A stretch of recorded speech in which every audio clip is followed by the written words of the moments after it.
వస్తూ ఉంది. వస్తుంటే హాస్పిటల్ వెళ్తేనే గ్యాస్ నింపానని చెప్పి గ్యాస్ వస్తూ గ్యాస్ బిడలు ఇచ్చేవాళ్ళు. ఆ గ్యాస్ బిడలు వేసుకునేదని తగ్గిపోయేది. ప్రార్థన చేసుకునేదని మామూలుగానే మళ్ళీ ఓ 4 రోజులు బాగోకపోతే ఇంటి దగ్గర ఉండేదాన్ని, పనికి వెళ్ళిపోయేది. ఎప్పుడు పనికి వెళ్తూనే ఉండేదాన్ని, కానీ పనికి ఎప్పుడు వెళ్తూనే ఉండేదాన్ని. కానీ మధ్య మధ్యన నొప్పి వస్తూ ఉండేది. మళ్ళీ హాస్పిటల్కి ఉరికేదాన్ని, తెచ్చుకునేదాన్ని.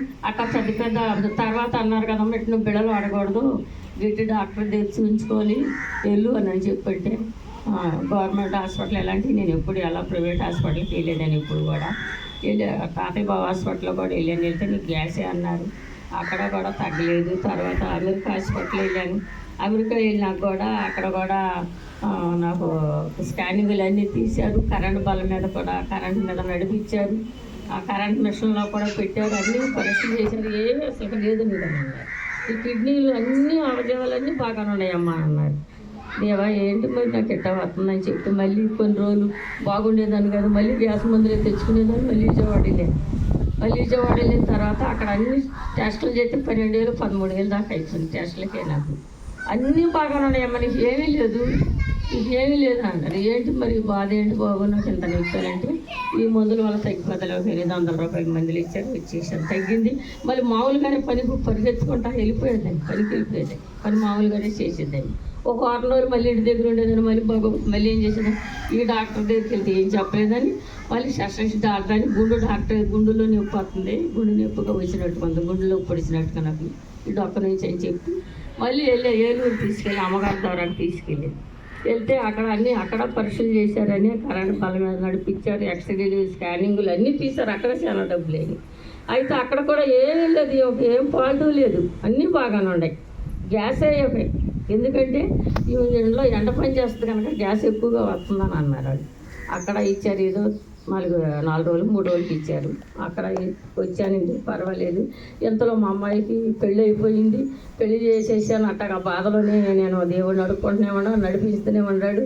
ఆ పెళ్లి మ్యారేజ్ కూడా అయిపోయిన కాడి నుంచి కూడా అట్టగా దోసుకొని తిరుగుతూనే ఉన్నాను, వెళ్తూనే ఉన్నాను. హాస్పిటల్ మందులు ఏ మందు ఎత్తలో నాకు ఆ గ్యాస్ పెడ తప్ప 2 ఎత్తలే లేదు నీ దగ్గర అంటున్నారు. అంతలో ఇల్లు పడేసేసాను. పెళ్ళైన 3 సంవత్సరాలు, 2వ సంవత్సరంలోనూ వెంటనే దేవుడు నాకు వెంటనే అన్ని కార్యాలు బాగా చేశాడు. పెళ్ళైన వెంటనే ఇల్లు పడేసిన వెంటనే మట్టి వచ్చిన వెంటనే నాకు దేవుడు కార్యం చేత నాకు లోన్ కూడా వచ్చేసింది. వెంటనే ఇల్లు అయిపోయింది. అన్నీ బాగానే ఉన్నాయి. ఇంట్లోకి వెళ్ళిపోయినా కూడా బాగానే ఉన్నాయి. ఏదో 10 రోజులు మళ్ళీ డొక్కలనే పడినాం, 10 రోజులు మళ్ళీ ముడుకుంటున్నాను కోడి పిల్లలాగా. మళ్ళీ ఏం చేస్తున్నాం, మళ్ళీ 1 పిల్ల 2 పిల్లలు తెచ్చుకుంటున్నాను, వేసుకుంటున్నాను. దేవాన్ని ఏ ఉండవని వేసి రక్తం తాగుతున్నాను, రాసుకుంటున్నాను, వెళ్ళిపోతున్నాను.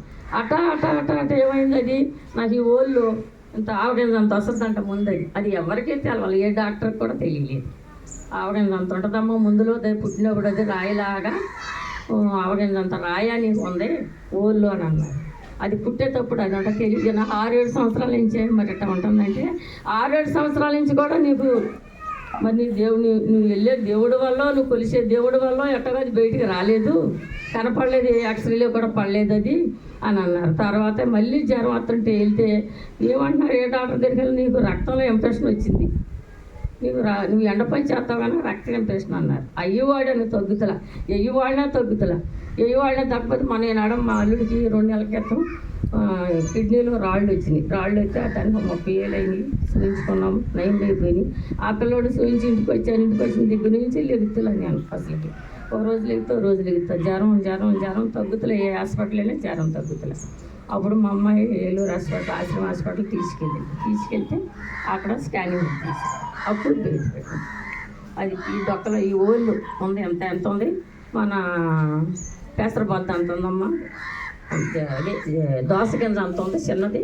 అది మరి ఎన్నాళ్ళ నుంచి ఉంటుందో ఏమో మరి బయట పడలేదు. అంటే 8 సంవత్సరాల నుంచి ఉంటుంది. తను నాకు గ్యాస్ పెట్టి అనుకున్నా, గ్యాస్ వెళ్ళలే వాడుతున్నానంటే కాదు, ఇది ముందు ఆవగింజ అంత ఏరు పడితే ఆ ఆవగింజ అంతా పోయి దోసగింజ అంతా వచ్చేసాక ఇప్పుడు నీకు బయట పడింది, ఇది నీకు చేయాల్సింది ఆపరేషన్ అన్నారు. నాకు భయం వేసిపోయింది.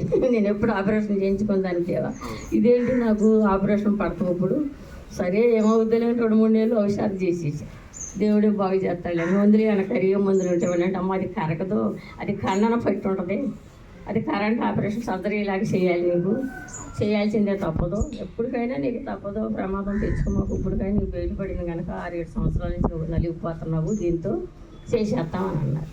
నాకు భయం వేసి నేను దడిసి పిల్ల అందమ్మ ఇప్పటికైనా చేయాలన్నారు డాక్టర్లు. చేయించేసుకుంటే మళ్ళీ వెళ్ళి నేను అది దేవుడి కృపతోనే నాకే 10 మందికి ఆవేళ సదరి నాకే ముందు వచ్చింది పేరు, నా పేరు ముందు వచ్చింది, నాకే ముందు చేశారు. 4 తెల్లారగట్ట 8 తీసుకెళ్ళాం, సాయంత్రం 4 తీసుకొచ్చారు. అంతలోకి నాకు తెలియదు.